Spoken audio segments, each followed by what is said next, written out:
For nearly 150 years, the story of Friedrich Nietzsche has been one of tragedy.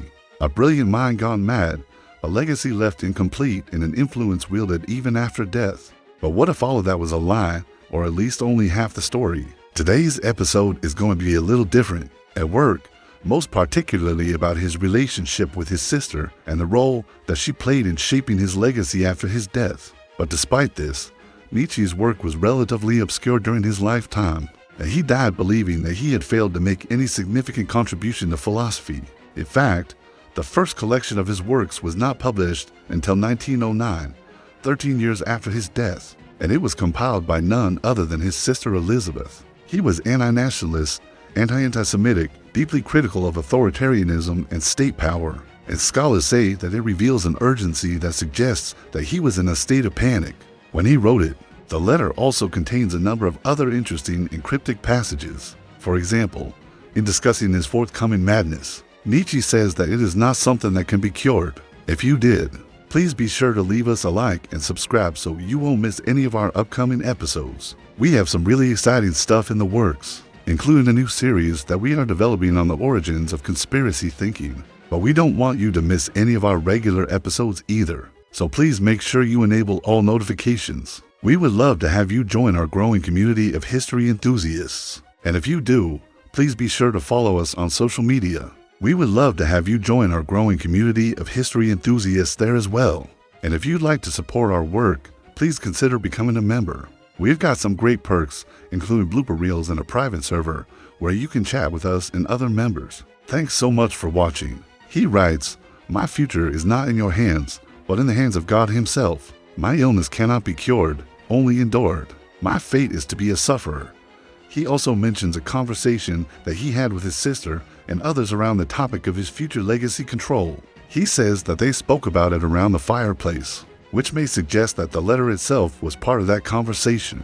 He was vehemently opposed to the kind of politics that his sister and her friends espoused. This letter sheds new light on her activities while he was still alive, and it suggests that she was actively involved in the production of Nietzsche's work in a way that scholars have not previously recognized. Some scholars are now saying that this letter could change the way Nietzsche's works are taught and interpreted, particularly the concept of the will to power, which has been central to many interpretations of Nietzsche's work.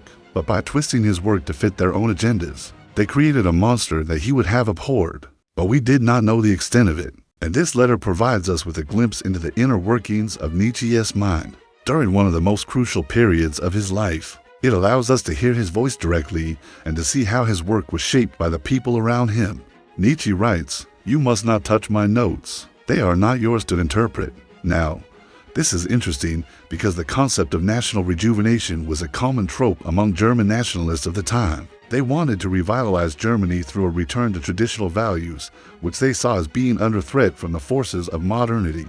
And they believed that this could be achieved through a revival of ancient Germanic traditions, which they believed were rooted in a mythical past. The letter suggests that Nietzsche was aware of the ways in which his work was being appropriated by these groups, and he was concerned about it. He goes on to say that he knows that his sister has been corresponding with some of these people, and he warns her that he will disapprove of whatever they come up with. "You will make use of them in ways that I altogether disapprove of." She curated an image of Nietzsche as an ardent nationalist and pro-Nazi philosopher, which helped to fuel the rise of Nazism in Germany. One of the most egregious examples of this was her posthumous publication of The Will to Power, which was based on Nietzsche's notes and which he had expressly forbidden her from publishing. Despite this, she published it anyway, and it has become one of the most widely read and misquoted books on Nietzsche.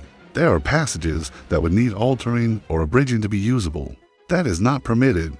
This letter was likely written during one of Nietzsche's more lucid moments, a brief window of clarity amid the madness that ultimately consumed him. He opens by addressing his sister directly, urging her not to touch his notes, which were not yet published and which he did not want to be altered. He goes on to warn her that she wants to use them in a way that he does not approve of, and while the letter does not specify how exactly she intends to use them, we can infer that he believed that she would distort his work, which is exactly what she ended up doing. I'm going to take you through a story that happened this year, just last month, really, where a previously unknown letter from Friedrich Nietzsche was discovered.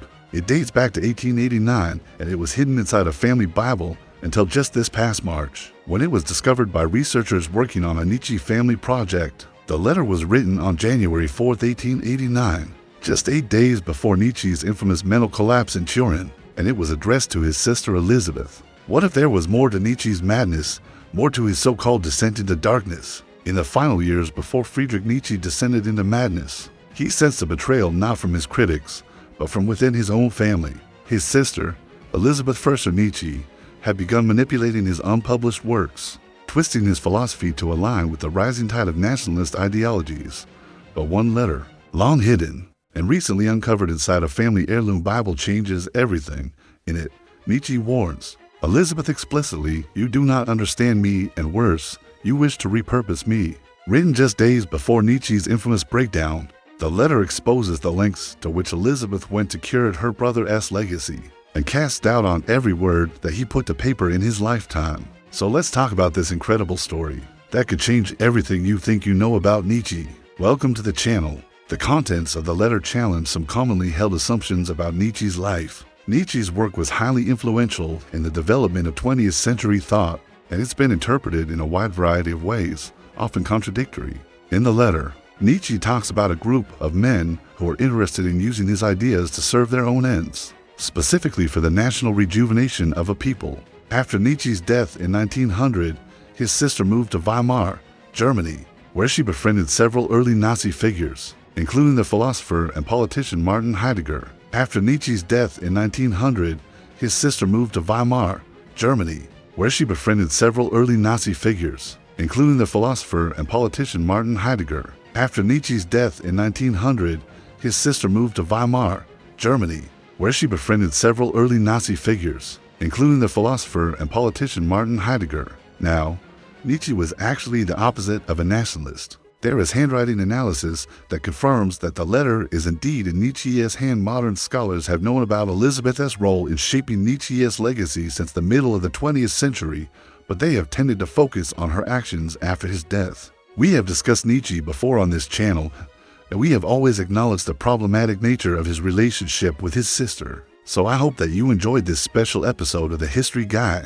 Years before descending into madness, the famed philosopher Friedrich Nietzsche confided in his sister, writing that she did not understand him and worse, wanted to use him for her own twisted ends. This letter, long thought lost and just discovered inside a family heirloom Bible, could change history, for inside its pages, Nietzsche issues an urgent warning about his legacy and makes shocking claims about powerful forces, seeking to twist his thinking to suit their own agenda. So what exactly does the letter say, and why is it so explosive? Let's examine the facts. The letter was written in December of 1889, only days before Nietzsche's infamous collapse in Turin.